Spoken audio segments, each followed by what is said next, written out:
Today I want to talk about wheel bearings. Customers bring in their wheel assemblies and ask us to check the bearings. Actually, what you're looking for is what engineers call NVH. That's noise, vibration, and harshness. Noise would be if you spin it up. Well, listen. You can use something like this to listen also,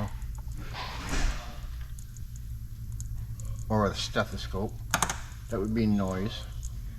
Vibration would be just feel.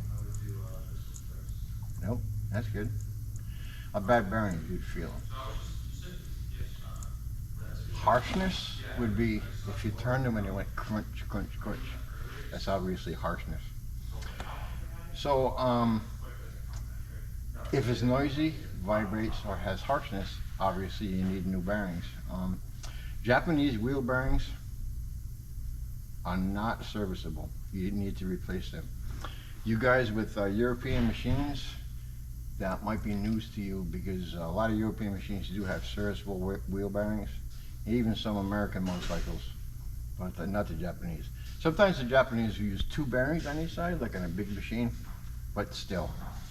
The type of bearings that they use are caged ball bearings, sealed, so you can't do anything with them other than replace them. So that's why I want to tell you about wheel bearings, NVH. One other thing, a real good way to destroy your wheel bearings is to go to the car wash or even at home and use a pressure washer, blow the grease out of them, enter water. Perfect way to ruin a bearing, and you will too. So I could talk. Bearing is actually a science. There's a lot of information about bearings if you want to look that up in a branch of engineering, but basically when it comes to Japanese motorcycles, that covers quite a bit. Okay guys.